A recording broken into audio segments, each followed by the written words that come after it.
Pois é, minha gente, o leilão foi suspenso e a gente torce que esse lugar se transforme num ponto de cultura, que seja um porto histórico, patrimonial, material e imaterial para a nossa cultura no Distrito Federal, porque o teatro em Brasília teve toda a sua evolução por conta de Dulcina de Moraes. Eu, por exemplo, foi o primeiro teatro que eu pisei na vida, na época da escola, em 1999. Então, faz parte da nossa história. E fora isso, a gente está correndo com a regulamentação da Política Nacional Aldir Blanc. A gente está com a consulta participativa nessa regulamentação. O Ministério da Cultura lançou no dia 31 um formulário que está sendo preenchido.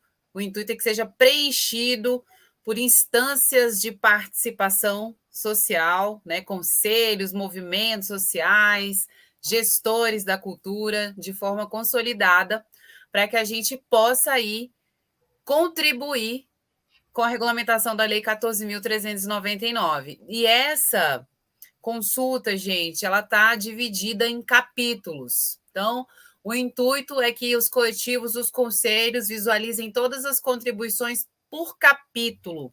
São 11, não, são 8 capítulos de estudo imersivo. Então, a galera que gosta de ler lei, que tem aí várias ideias para que a gente seja didático, porque a gente tem um grande problema hoje nas nossas leis brasileiras, é que aponta, né, periférica, os agentes, quem recebe as políticas públicas normalmente não entendem suas leis.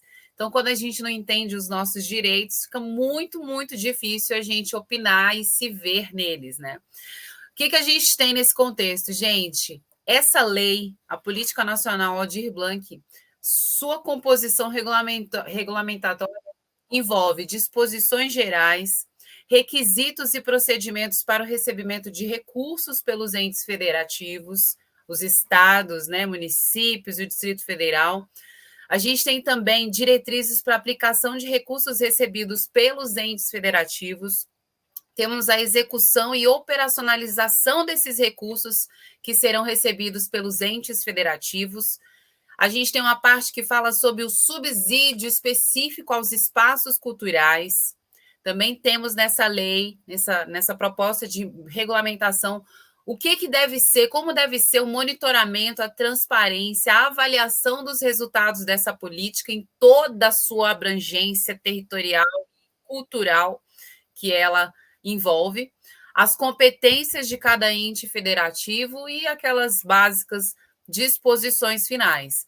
A gente está, no contexto do Conselho Nacional de Políticas Culturais, desde o dia 31 de agosto, nesse processo participativo.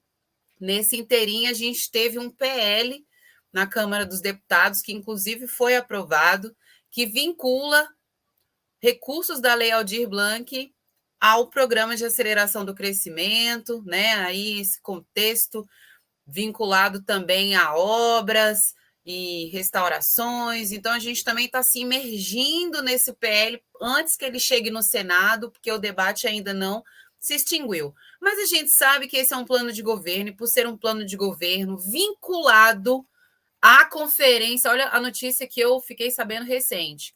Esse PL ele tem vinculação a algumas propostas da terceira Conferência Nacional de Cultura, lá em 2013. E, por incrível que pareça, a gente só ficou sabendo disso depois que o PL foi aprovado na Câmara, mas tem um argumento que é envolvido ali.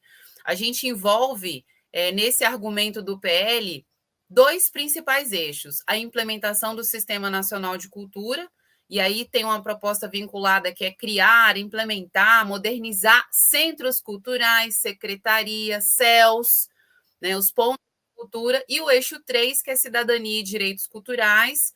E aí a gente tem a inclusão, olha só, nos planos orçamentários da União, estados, DF, municípios, em programas para desapropriação ou concessão de uso de imóveis ociosos, ó, construção, realização de concursos públicos, manutenção, adequação, reforma, mapeamento de equipamentos culturais, pontos de cultura, pontos de memória.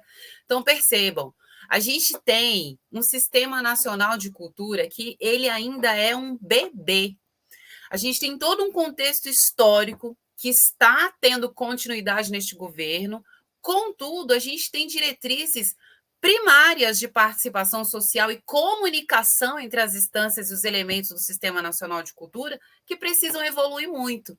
Então, por isso que a gente fala, quando a gente, Raul e Mauro, quando a gente fala do contexto de construção de política pública, a gente precisa realmente conhecer, entender, ler, fazer grupos de trabalho, utilizar os conselhos que existem no território para estudar essas leis, para que a gente possa entender como é que a gente pode contribuir. Então, esse novo momento que a gente está vivendo, né, de novas políticas públicas sendo incorporadas, políticas públicas emergenciais que ainda nem começaram em muitos territórios. Tudo isso acontece porque a gente precisa de um cerne comunicativo, de articulação e mobilização na ponta da linha que está totalmente fragmentado.